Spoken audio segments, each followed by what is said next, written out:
Subscribe करें परदेसी दुनिया को और अपनी मौजूदगी का पता हमें इस घंटी के बटन को दबाते हुए अच्छे परदेसी वीडियोस के लिए, और ये बिल्कुल फ्री है।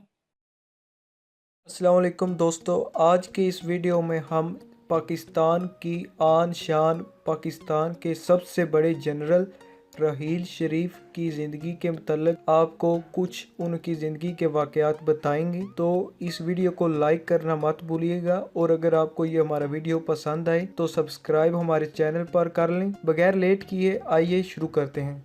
जनरल राहील शरीफ पाकिस्तान के शहर कोयटा में पैदा हुए, लेकिन उनका आबाई घर पंजाब के शहर गुजरात के एक गांव कुंजा से है। वो एक राजपूत ख़ानदान से ताल्लुक़ रखते हैं। याद रहे कि मुस्लिम लीग काफ के बानी चौधरी शजात का ताल्लुक़ भी गुजरात से ही है। अमेरिका में मुनक़्क़द होने वाले एक तकरीब के दौरान अखबार दी न्यूज़ से बात करते हुए आर्मी चीफ के बचपन के दोस्त खालिद उस्मान ने बताया कि वो बचपन में दोस्तों के साथ मिलकर शरारतें तो किया करते थे, लेकिन वो अपने साथियों और बड़ों के लिए इंतहाई एहतराम का जज्बा भी रखते थे। वो बताते हैं कि जनरल राहील शरीफ ने गजीरन स्कूल लाहौर से मैट्रिक किया और उसके बाद गवर्नमेंट कॉलेज लाहौर चले गए।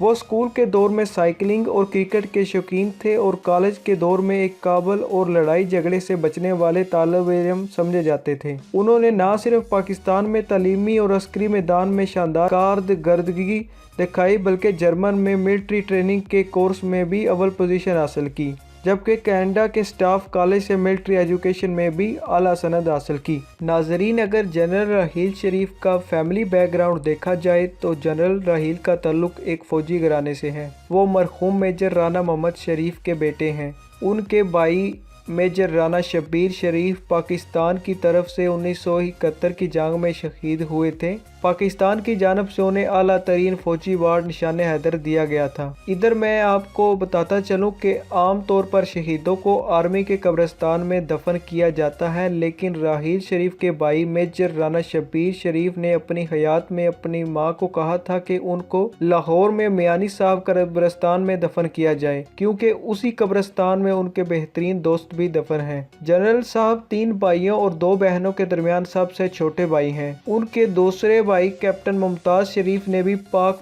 फौज में खिदमात इंजाम दी और उनकी बहादुरी के लिए वो सितारा बसालत से नवाजा गया था। अगर मां की तरफ से देखा जाए तो वो मेजर राजा अजीज़ भट्टी के भांजे हैं। याद रहे कि अजीज़ भट्टी भी निशान हैदर याफ्ता हैं, जिन्होंने पाकिस्तान की तरफ से 1965 की जंग में भारत के खिलाफ शहादत हासिल की। जनरल राहील शरीफ की वालदा नहायत नेक सीरत खतून है। जनरल राहील शरीफ की शादी 1982 में हुई और उनके 2 बेटे और 1 बेटी हैं। नाजरीन, 27 नवंबर 2013 को वजीर आज़म नवाज शरीफ ने उन्हें पाकिस्तानी फौज का सपा सलार मुकर्रर किया। उन्हें 2 सीनियर जनरलों लेफ्टिनेंट जनरल हारून असलम और लेफ्टिनेंट जनरल रशीद महमूद पर फोकियत दी गई। राहील शरीफ ने जिस वक्त पाकिस्तानी आर्मी की कमांड संभाली तो मुल्क में अमन व अमान की सूरत हाल इंतहाई बुरी थी। उन्होंने दहशत गर्दों के खिलाफ सख्त मौक़िफ़ इख्तियार किया और दहशत गर्दों के खिलाफ ऑपरेशन ज़रब असब शुरू किया। नाजरीन, इधर आपको एक बात बताता चलूँ कि उन्होंने दहशत गर्दों के खिलाफ ऑपरेशन का हतमी फैसला कब और कैसे किया। ये बात 26 मार्च 2016 की है, जब जनरल राहील शरीफ ने आर्मी मेडिकल कॉलेज की तकरीब में शिरकत की। तकरीब ख़त्म हुई तो मुस्तकबिल के एक डॉक्टर ने जनरल राहील शरीफ से सवाल किया, सर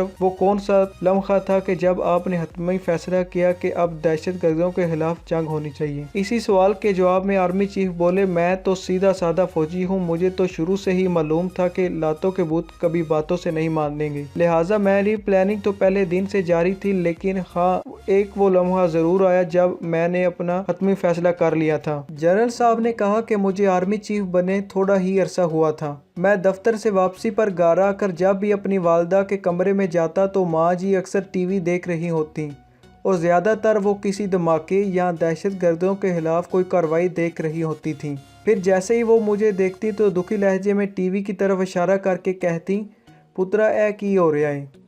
मैं उन्हें तसल्ली देता, माँ जी अल्लाह के फजल के साथ सब ठीक हो जाएगा।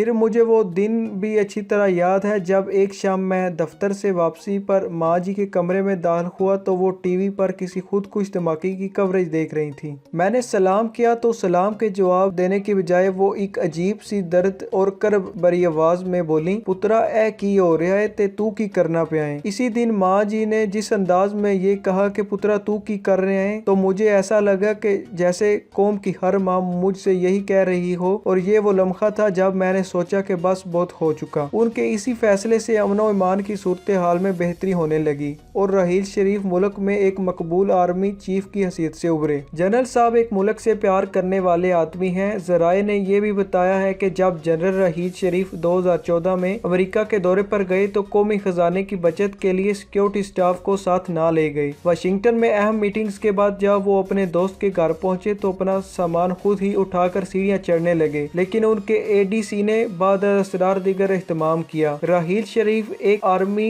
چیف کی حیثیت سے 29 نومبر 2016 تک خدمات انجام دے کر پاک فوج کی کمان جنرل قمر جاوید باجوہ کے حوالے کر گئے۔ ناظرین، جنرل راحیل شریف کو حکومت کی طرف سے بہت سارے اعزازات سے نوازا گیا، جیسے کہ نشان امتیاز، ہلال امتیاز، اعزاز برائے 10 سال خدمت، اعزاز برائے 20 سال خدمت، اعزاز برائے 30 سال خدمت، قرارداد پاکستان تمغہ، تمغہ استقلال، ہجری تمغہ اور تمغہ جمہوریت شامل ہیں۔ ناظرین، اگر آپ کو ہماری یہ کاوش پسند آئی ہے اور اسی طرح کے اچھے ویڈیوز اور خبریں لینا چاہتے ہیں تو ہمارا چینل سبسکرائب کر لیں۔ اپنی دعا میں یاد رکھیے گا۔